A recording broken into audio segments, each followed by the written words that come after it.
Welcome again. Would you like to stand, please? You've been sitting a while. I'm going to be here a long time. Okay, so you can sit down.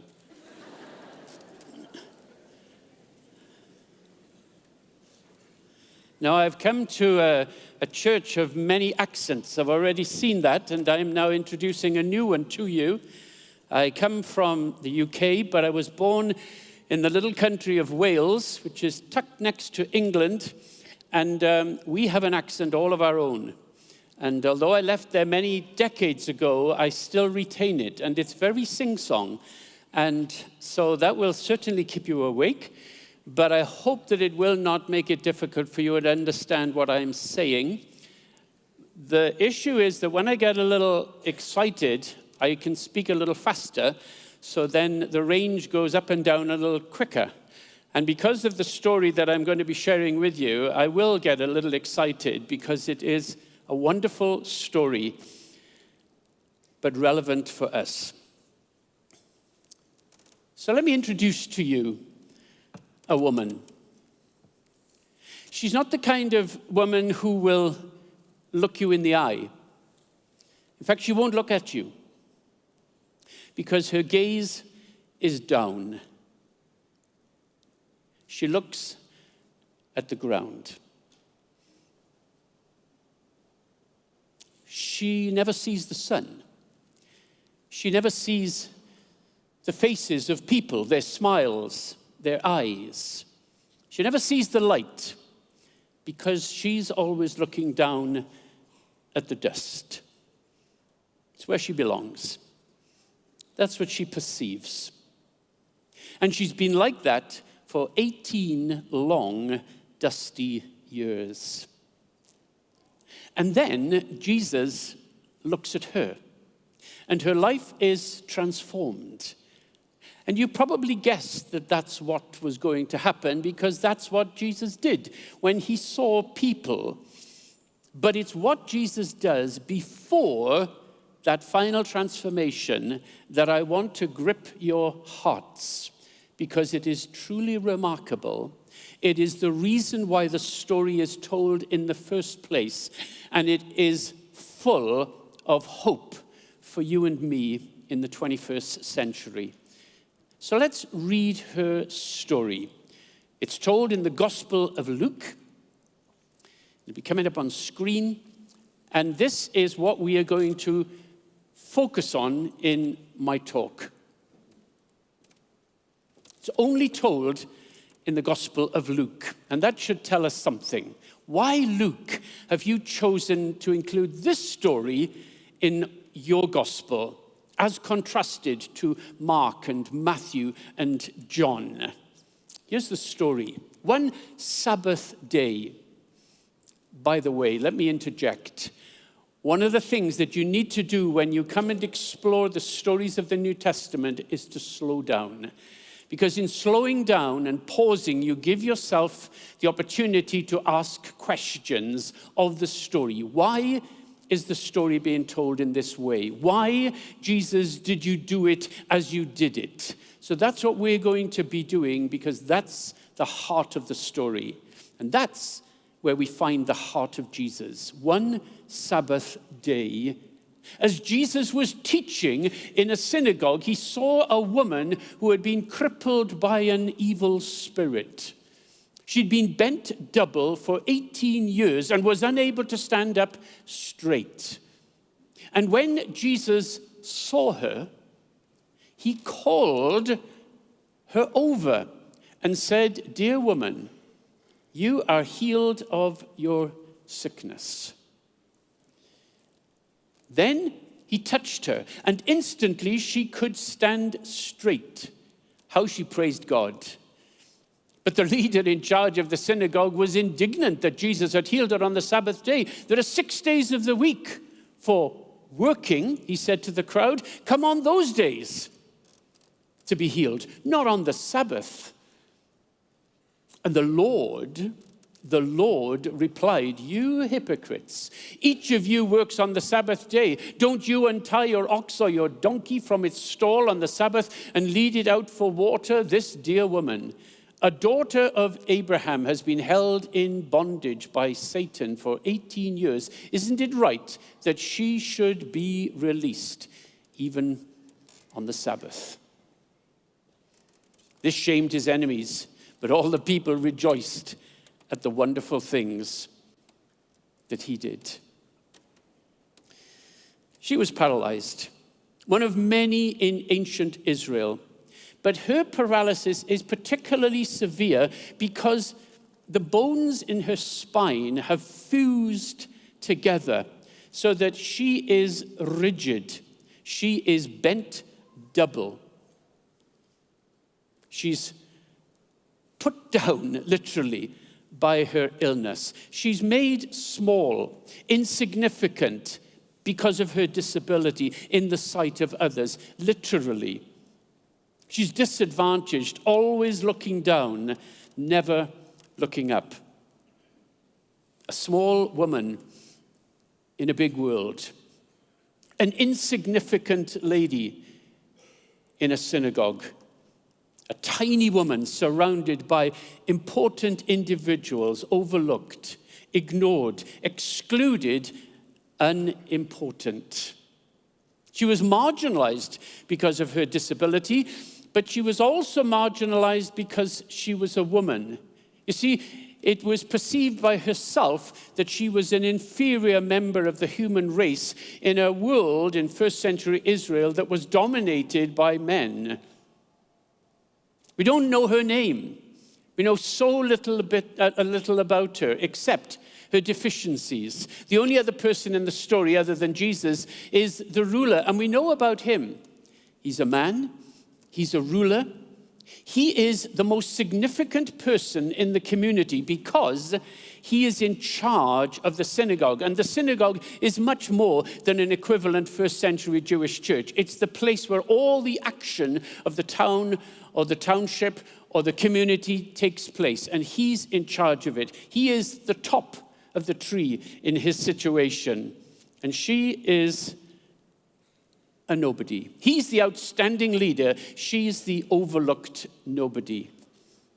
And it's even worse than that for her because not only does she look down on herself because of her situation, and not only do people look down on her because she is bent double and can't look up, but people assume that her paralysis is her fault. They assume that she is as she is because she must have done something seriously wrong, as a result of which God has punished her with paralysis. That's what they believed. It wasn't true, but it is what they believed. See, most people in first century Israel would have had some deficiency, some sickness, some disability. They didn't have the medical resources that we have in the 21st century. But those who had specifically more difficult disabilities, well, they must have done something seriously wrong, like the blind, like the paralyzed. So people looked down on her as somebody who deserved to be in her situation. It was her fault. And it appeared that God looked down on her in a similar way, not in a good way. You see, in the book of Leviticus, God specifically identified a group of people who could not serve as priests in the tabernacle and later in the temple, and they were paralyzed people. They could not serve the Lord because of their paralysis. They were marked out. They were marked down. They couldn't come before the Lord. And there were plenty of people in first century Israel who didn't think that paralyzed people should come before the Lord in the temple in Jerusalem. There were some who didn't believe that they should come into the city of Jerusalem. And there were some in that synagogue where Jesus was teaching who wondered, what's she doing here? Doesn't she realize that she's not welcome here? God clearly doesn't welcome her because of what he has put upon her, because of the sin that has resulted in her situation right now.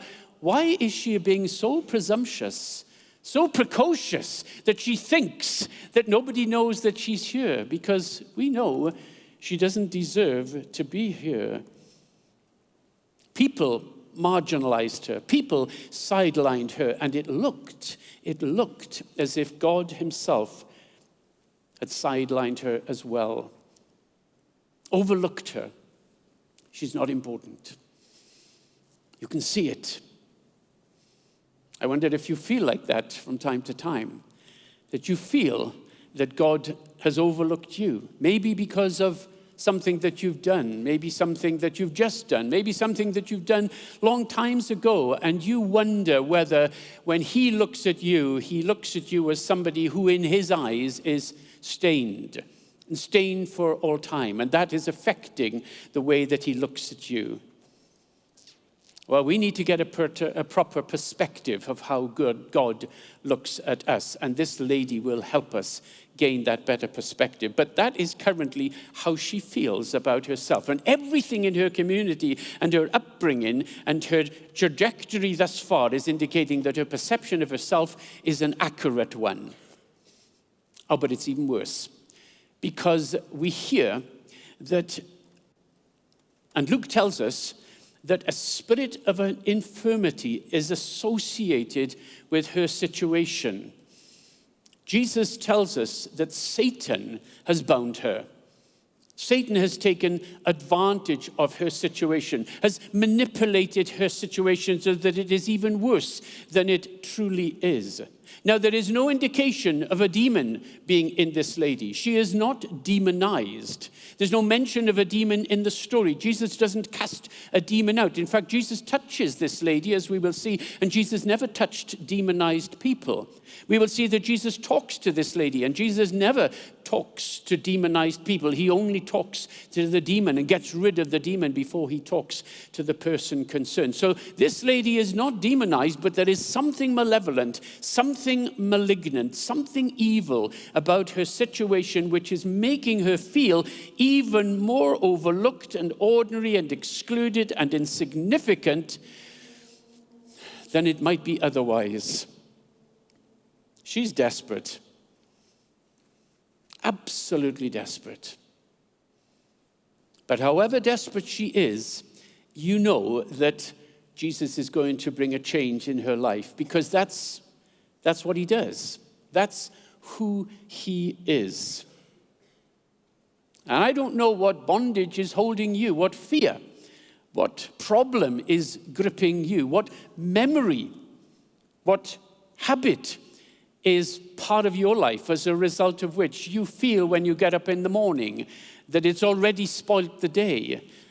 It might be something that keeps you having a peaceful sleep at night, because it comes back and it torments you, and it binds you, and it grips you, and it tantalizes you with its awfulness, but you can't get rid of it.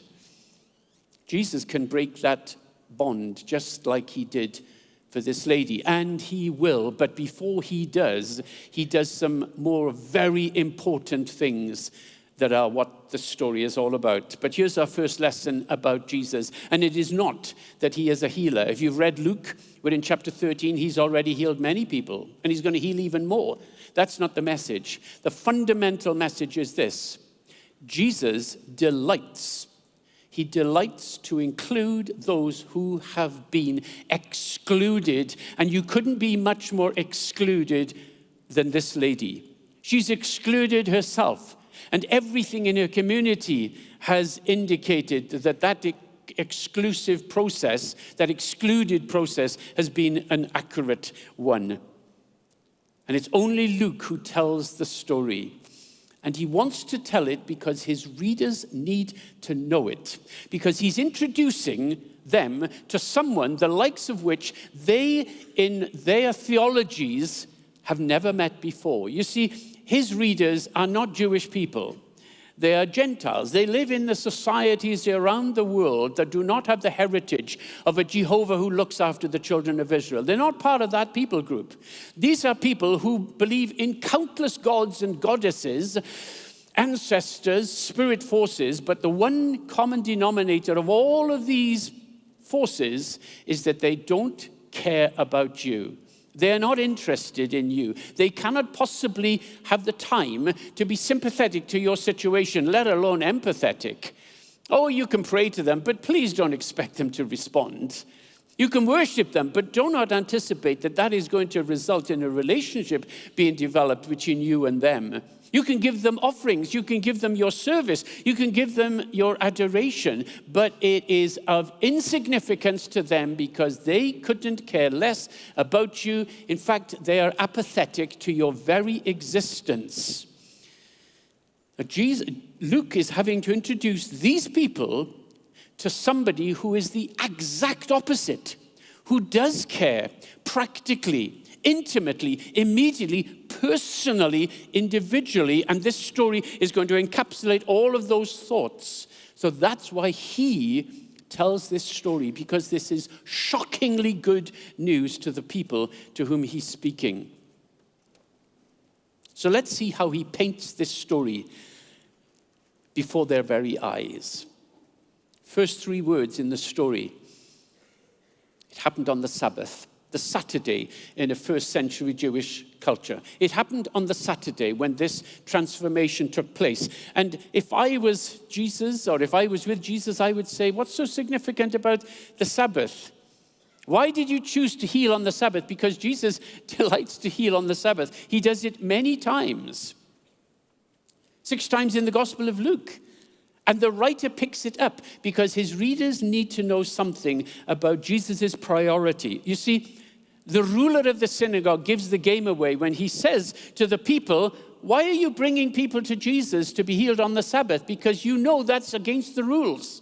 Jesus, why are you healing this person on the Sabbath? Because you know that breaks the regulations as to what should happen legitimately on the Sabbath. And you are doing something that is clearly illegitimate. I'm healing someone. Yes, but that's work. And the one thing you don't do on the Sabbath is work. It is a day of rest. And they legislated as to what constituted work. And one of those constituent elements that resulted in the activity being identified as work was healing. Jesus heals on the Sabbath. In fact, in chapter 4 of Luke, Jesus identifies why the Sabbath is there. And he says it is to liberate people. It is not a place where you encapsulate people in rules. It is a place where people are transformed and redeemed and liberated. And that's why he does it on the Sabbath. Jesus puts her before any such rules. He's not going to wait until the next day because his priority is to deal with her situation on that day. She's not expecting it. Nobody is expecting it except Jesus, because Jesus' fundamental message to this group in the synagogue and to us in this auditorium today is, I delight to include excluded people who don't realize the depth of my determination to make a difference in their lives. I'm going to make them feel special, truly, anytime I want, as long as it's now. As long as it's now. So what's the second thing about Jesus, other than his priority, is this lady?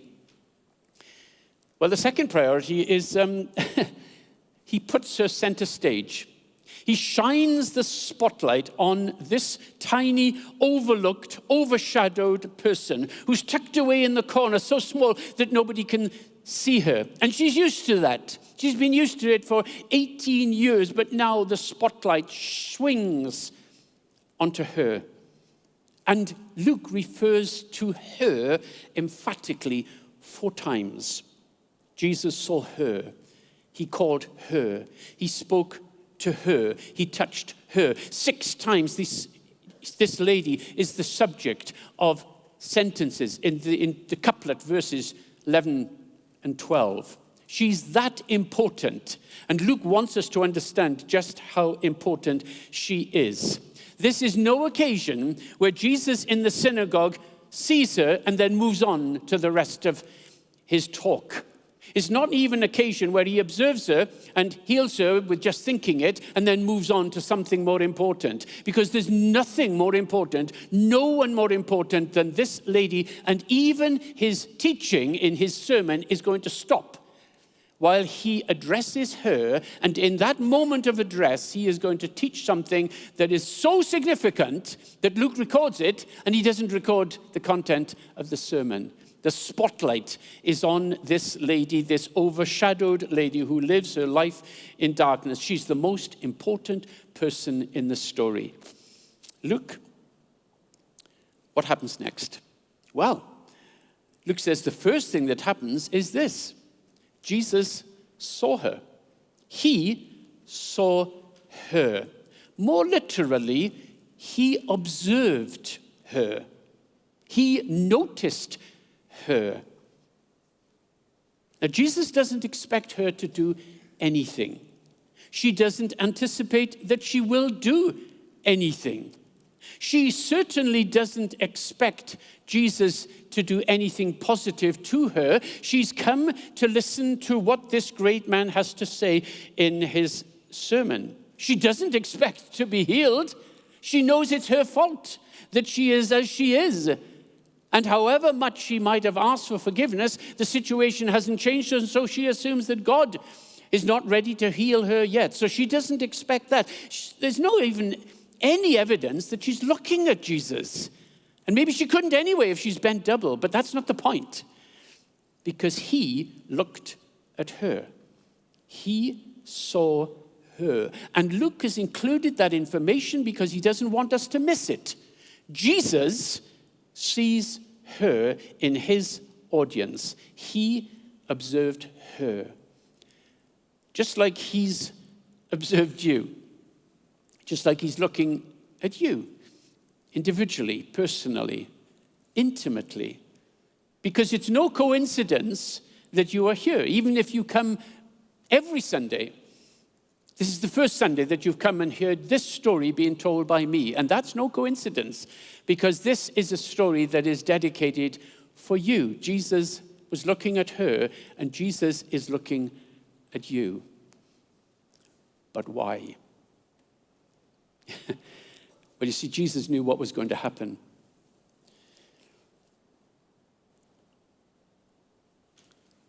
And so before that happens, he does the second thing. He calls her over to him. He calls her over to him. Can you see her hobbling, stumbling her way to where he is in the front of the synagogue, maybe having to mount a couple of steps to get closer to where he is? She is called over to where he is by him. Why? Why, Jesus? Why are you going to do that? It's going to be embarrassing, if not humiliating, for her to make that tortuous journey. You don't need to. If you're going to do something good to her, you can do it with the click of your fingers. With the blink of an eye. You could just think the thought and it will happen. Why are you bringing her into your space? Yeah, well, that's it. I've said it. Jesus wants her to be in his space. Jesus wants her to be in proximity to him. She is going to be where he is, right next to him. And everybody is going to see it. When they see him, they're going to see her. They're going to see her standing next to him, and she's there because he has asked her to be present with him. She's there because that's where he wants her to be. When Jesus looks at you, when Jesus looks at me, it is not just an idle observation. It is not just a glance from a distance. It is an opportunity for us to ask the question, why are you looking at me, Jesus? And the message is, because I enjoy looking at you. I enjoy being with you. I enjoy you being with me. But here, the benefit to this lady is that this overlooked, excluded, ordinary nobody who is so small that people look over her if they don't look down on her, she is now next to Jesus, and she's been called to be next to Jesus by exactly himself. See, Jesus knows what's going to happen. In a few seconds, she is going to uncrumple herself and stand tall, and they're all going to see it happening. She's going to look into her eyes. She's going to stand erect. She's going to look and see his smile. And they're all going to watch that happening. And that spotlight is now not just on her, but it is on her and him together. And remember who's in charge of the spotlight. It's Jesus. He wants to enjoy this moment of being transformed by him in his presence. She would have been thrilled to bits if it had happened in the corner where nobody saw. But he says, no, you don't realize. You are not a person in the corner person.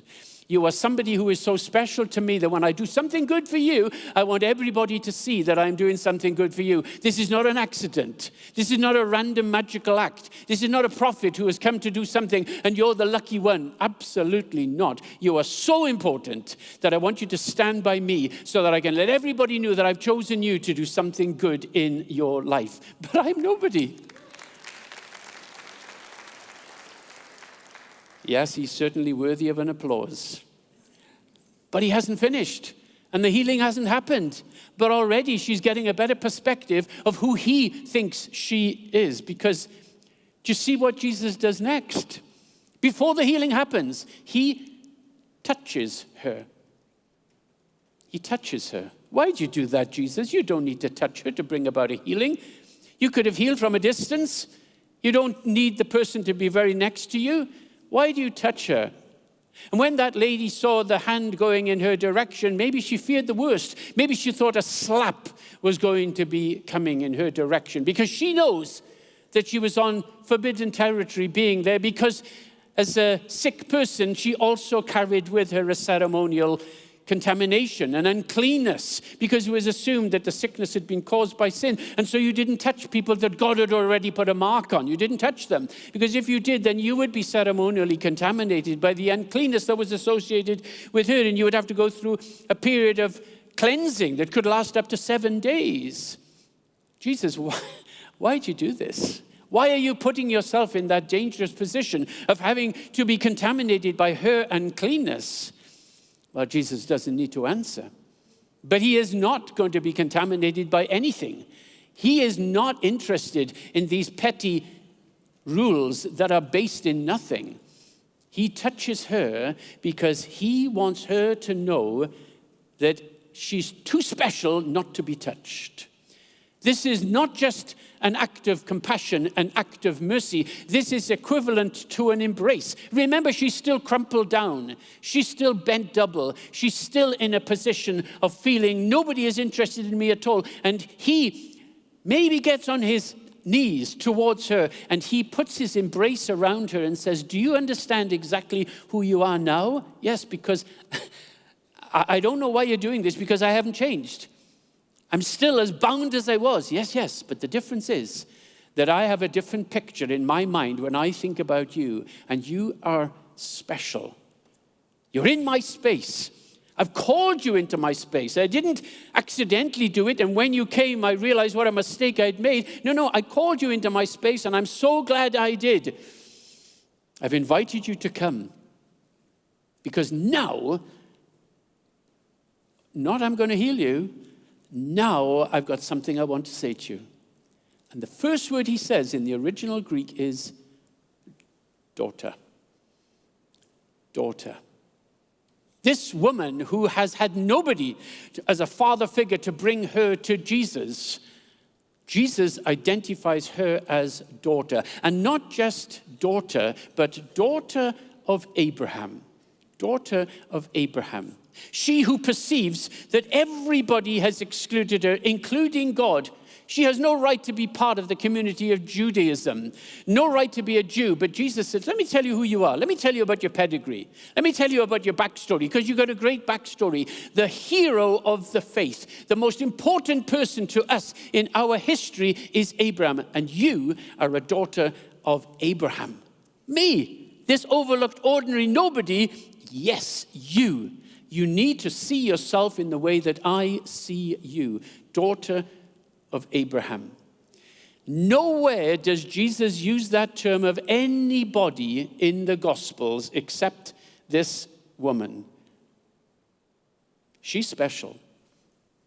And he wants her to know, and he wants her to know in the presence of everybody else. And then we come to the end of the story, but it is not the conclusion. It's just the end of the story. It's the little bit that's to be added on, because she gets transformed. But she's already had the benefit of being transformed in the process of leading up to this moment.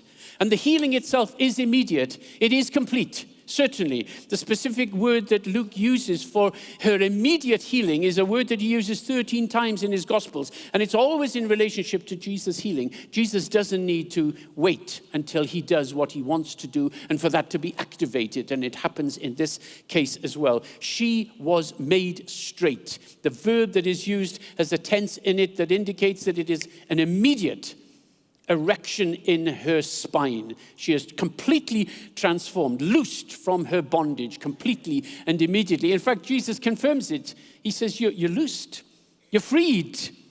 Again, the same word indicating that it is a permanent restoration. You're not going to go back to that. But don't forget, I don't want you to go back to the other perceptions that you have of yourself as well. Because you're not just loosed physically, but I want you to recognize that you should be loosed spiritually as well. Because I have not just given you physical healing, I've given you complete healing. The opportunity now to trust me with your life, with your future. She recognizes that the one who is standing before her is not a miracle worker only, is not simply a healer, is not even Messiah, but he is her God. Her God.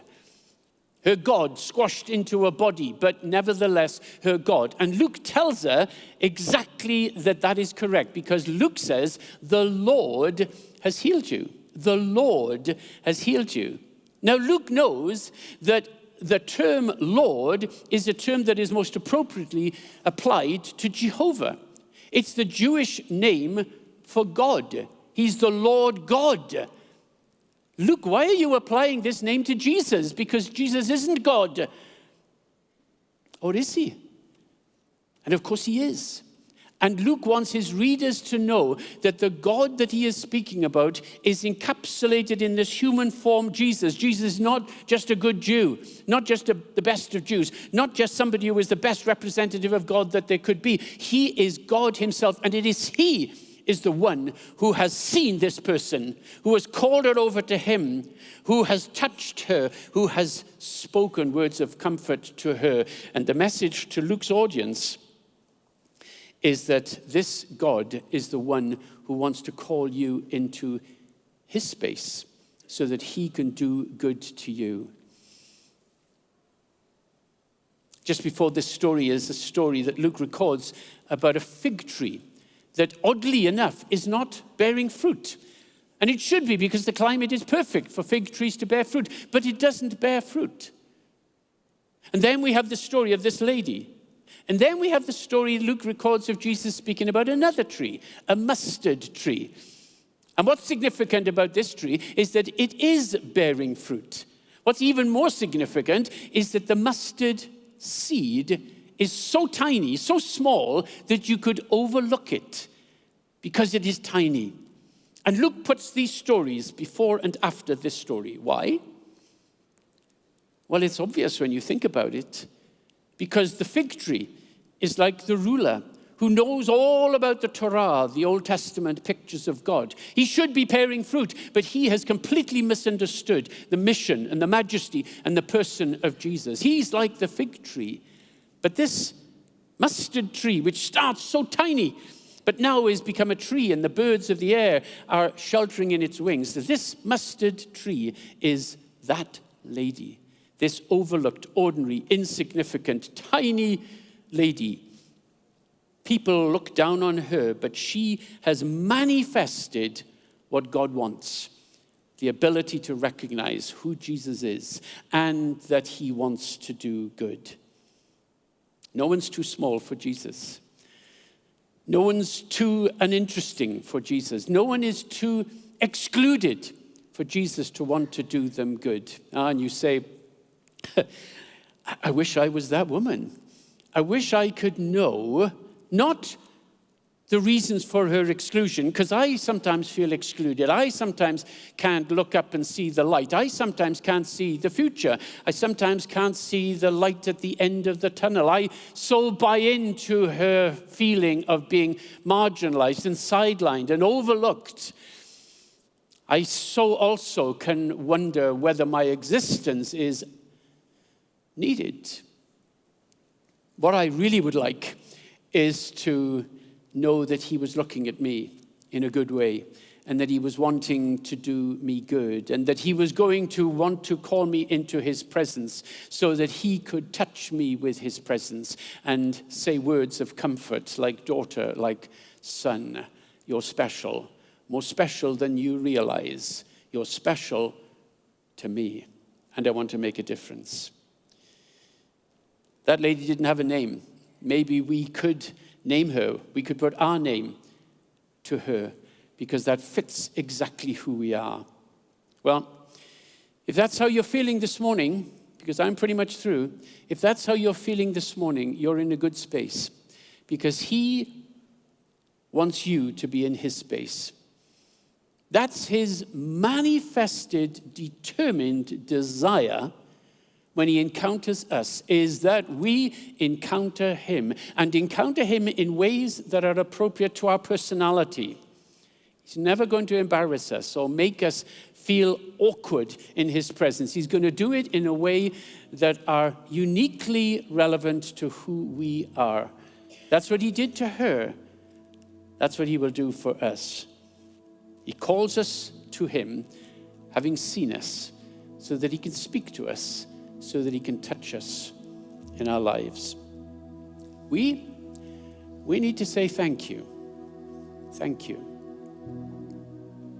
You see, salvation is just too good to be true, but it's true, because we have to do so little to benefit from the resources of God towards us. We do so little to benefit from the unilateral plan of God to make a difference in our lives. We're not looking to him. We're not begging him down. We're not pleading for his involvement in our lives. We're just sitting passively. But what we need to tell ourselves every day is that as far as he's concerned, he is not passive in his attention to us. He is actively orienting his resources in our direction. He sees us in order to do us good, to call us to him with words that are appropriate to his perspective of who we are. So I'm going to pray for us all. And my prayer will be one of thanks. And it will reflect this story that we have explored, because it's a story that took place 2,000 years ago, but it is not irrelevant. Because it's only there because Jesus knew that this story would be told in centuries to come, including here in New Life and anywhere else where you happen to be online. So let me pray.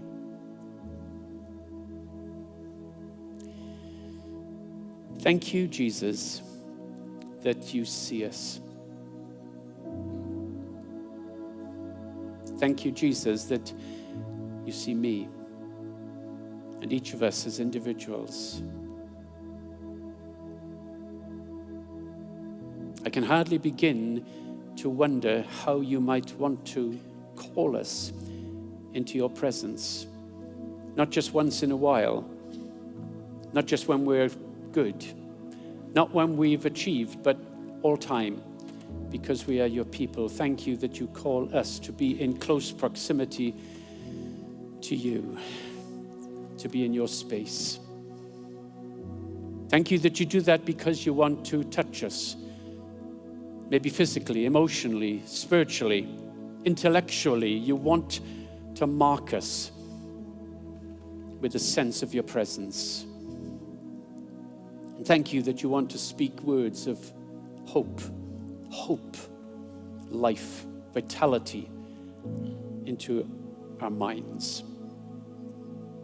Well, we come now to you and we look forward to being the recipients of those actions on our behalf. let's just take a moment to think about that prayer I've prayed. And maybe offer your own personal prayers to Jesus. You don't have to do anything. That lady, she didn't do anything. She didn't expect anything. She wasn't even looking for anything good to come from him. But he had already seen her, and he had a plan to do good, to remind her of how unbelievably special she was. The most unexceptional person in the place, the most overlooked person in the place, and she's the one that Jesus chooses to remind her of this truth.